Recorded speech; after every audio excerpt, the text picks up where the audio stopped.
The team at Dungarees know the hardest workers pack the biggest appetites. They've teamed up with me, Chef Jonathan Collins from The Outdoor Chef, to bring you simple, handcrafted recipes for hardworking men and women. Whether you're hosting the big game or cooking for an entire campsite, maybe you're cooking something that you've recently hunted or firing up the barbecue in the backyard, we've got recipes that hungry people will love to cook and eat. Today's recipe was written with game night in mind. We know that sports fans love their food almost as much as their team. That's why we wrote a recipe that serves large groups of people, holds really well, and is full of flavor. If you've got sports nuts in your family, they'll love it as much as mine do.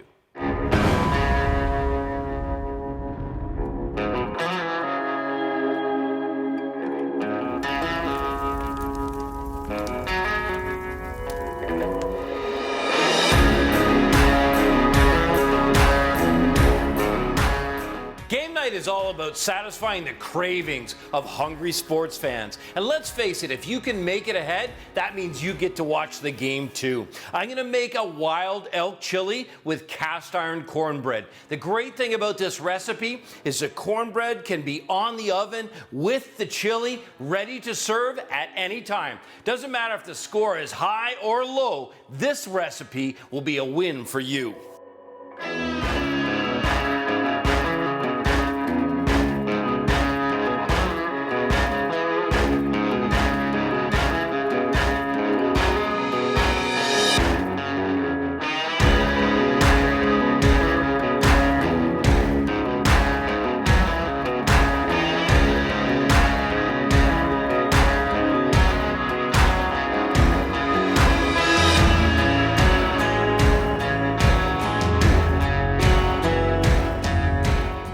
With the elk ground, I'm now ready to start working on my chili base. Now keep in mind, this could be beef, it could be chicken, it could be turkey, but this wild elk is gonna really be powerful. The way I'm gonna start my base is by using some stripped bacon, literally gonna chop it up into little 4 to 5 millimeter pieces, saute it, and the one thing that I love about making chili is everything is in one pan. So I start the base in the pan, I'll finish the base in the pan, then the elk goes in, my flavor base, tomatoes, everything goes in one big chili pot.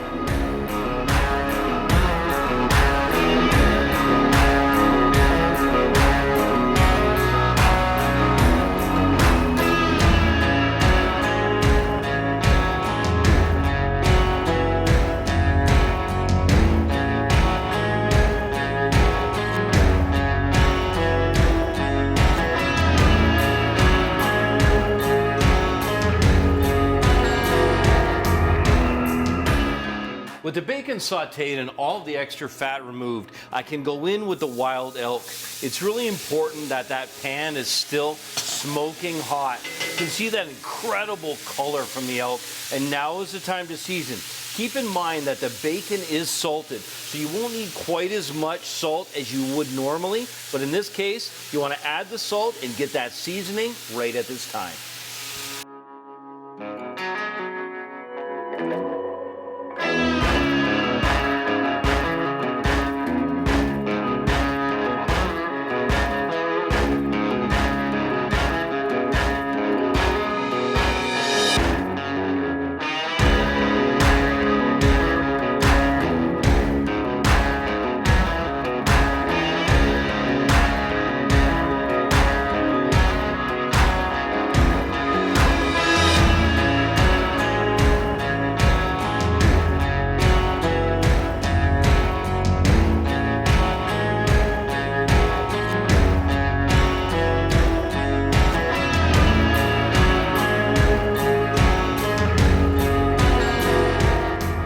With the elk completely sauteed and nicely browned, I've got all kinds of flavor development there.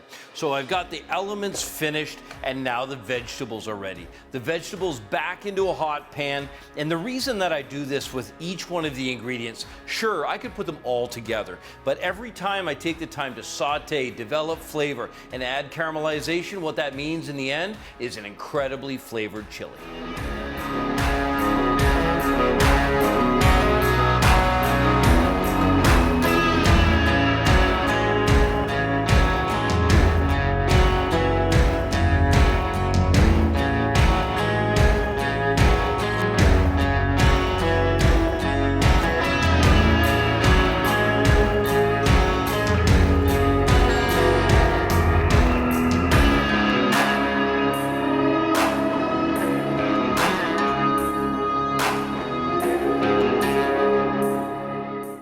With the vegetables sauteing nicely, they're very fragrant and developing flavor. It's time to use the tomato paste. Now, the tomato paste is one of the things that if you start doing this, you're going to get a really rich, dark sauce. So taking the tomato paste, which is a raw product, go directly into the bottom of that hot pan. And because it is raw, you want to make sure to cook it. So I'm going to use, because I'm using cast iron, I've got all that residual heat. So while that starts to cook, I'm going to move that around a little bit. And what you get is a thick, tomatoey, brown, rich sauce, and that just elevates the flavor of this incredible wild elk chili.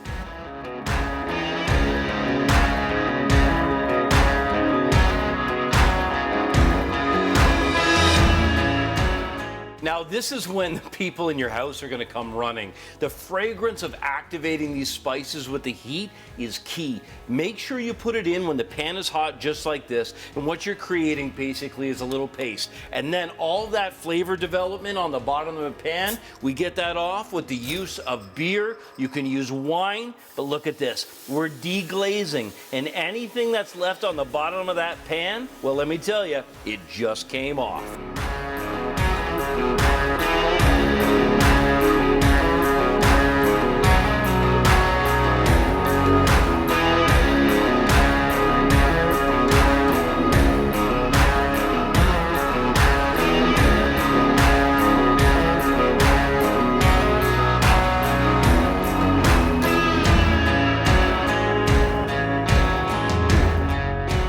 The chicken stock is a really key flavor ingredient, and you might think, well, that's a little liquid.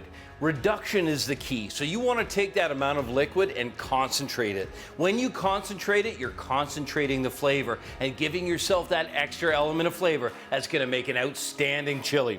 Now, I've got a cast iron grill pan in front of me that I'm going to use for the cornbread. While your chili is reducing, the perfect thing to do is to make a little side. You can do this in a loaf pan, in a baking pan, but the reason that I love these nice little wedge pans is because it develops all kinds of that corn sweet crust that you're gonna love.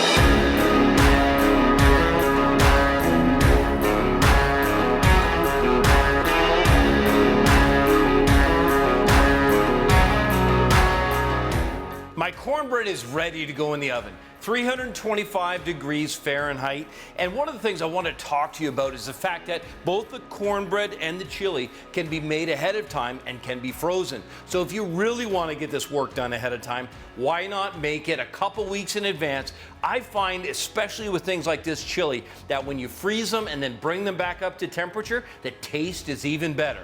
Enough talk, let's get this in the oven.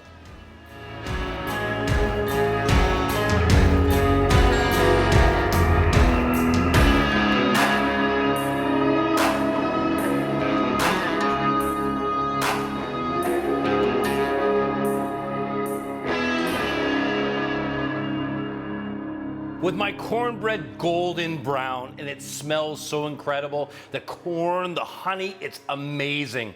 In the time it takes me to do 3 or 4 batches, plenty of wedges for a big group, the chili is perfectly reduced. If you've got a game night ahead of you, I guarantee you, this wild elk chili with cast iron cornbread is just the ticket.